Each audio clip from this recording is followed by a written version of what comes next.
warahmatullahi wabarakatuh. Perkenalkan, nama saya Deanesha Azara dengan NIM C1B022154. Di sini saya akan mempresentasikan hasil tugas saya di mata kuliah Manajemen Mutu Terpadu yang diberi ditugaskan oleh dosen pengampu Bapak Bambang Purnomo, SEMM. Baiklah, di sini saya akan menjelaskan tentang analisa kasus kualitas layanan pada perusahaan penerbangan PT Jambi Air. Berikut adalah contoh kasusnya.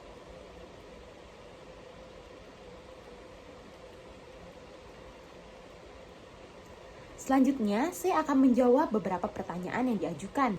Yang pertama, apa saja faktor-faktor yang menyebabkan penurunan kualitas layanan maskapai penerbangan? Ada dua faktor dari internal dan eksternal. Faktor internalnya, yang pertama, kurangnya pelatihan dan sumber daya manusia yang kompeten. Yang kedua, kurangnya investasi dalam infrastruktur dan teknologi.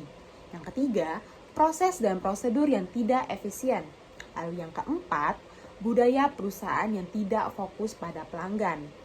Selanjutnya, faktor eksternalnya adalah yang pertama, cuaca buruk dan kondisi penerbangan yang tidak terduga. Lalu yang kedua, ada kenaikan harga bahan bakar dan biaya operasi. Lalu yang ketiga, persaingan ketat dari maskapai penerbangan lain. Dan yang terakhir, yang keempat, ada regulasi pemerintah yang ketat. Selanjutnya, pertanyaan kedua adalah, bagaimana cara menganalisis dan mengukur kualitas layanan maskapai penerbangan? Bisa menggunakan tiga cara. Yang pertama ada metode survei, metode self-qual, dan analisis data penerbangan. Metode survei melakukan survei terhadap pelanggan untuk mengetahui tingkat kepuasan mereka terhadap berbagai aspek layanan, seperti ketepatan waktu, penanganan bagasi, komunikasi, dan kenyamanan di pesawat. Lalu yang kedua, menganalisis data survei untuk mengidentifikasi area yang perlu ditingkatkan. Baiklah, yang selanjutnya ada metode self-qual. Mengukur 5 dimensi kualitas layanan seperti tangibles.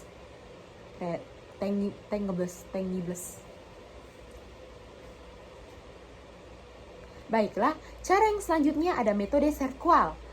Mengukur 5 dimensi kualitas layanan seperti tangibles, reliability, responsiveness, assurance, dan empati. Selanjutnya, membandingkan persepsi pelanggan dengan harapan mereka terhadap layanan maskapai penerbangan. Lalu, metode selanjutnya atau cara yang selanjutnya ada analisis data penerbangan. Memantau tingkat ketepatan waktu penerbangan, tingkat kehilangan bagasi, dan jumlah keluhan pelanggan. Lalu yang kedua, menganalisis data untuk mengidentifikasi tren dan area yang perlu ditingkatkan. Baiklah, selanjutnya pertanyaan yang ketiga adalah apa saja strategi yang dapat diterapkan maskapai penerbangan untuk meningkatkan kualitas layanannya. Yang pertama, meningkatkan ketepatan waktu penerbangan. Meningkatkan investasi dalam teknologi dan infrastruktur, serta menerapkan prosedur yang lebih efisien untuk manajemen penerbangan. Lalu yang kedua, meningkatkan penanganan bagasi. Meningkatkan sistem pelacakan pada bagasi, serta memberikan kompensasi yang cepat dan tepat kepada pelanggan yang kehilangan bagasi. Selanjutnya yang ketiga, meningkatkan komunikasi. Memberikan informasi yang jelas dan tepat waktu kepada pelanggan tentang penerbangan mereka. Dan meningkatkan aksesibilitas layanan pelanggan. Selanjutnya yang keempat, meningkatkan kenyamanan di pesawat. Meningkatkan ruang kaki dan kursi, serta menyediakan makanan dan hiburan yang lebih berkualitas. Pertanyaan yang terakhir yang keempat adalah bagaimana cara memonitor dan mengevaluasi efektivitas strategi peningkatan kualitas layanan. Yang pertama, dapat melakukan survei kepuasan pelanggan secara berkala. Yang kedua, memantau data penerbangan dan tingkat keluhan pelanggan. Yang ketiga, melakukan audit internal untuk memastikan bahwa strategi diimplementasikan dengan benar. Lalu yang keempat, melakukan benchmarking dengan maskapai penerbangan lain.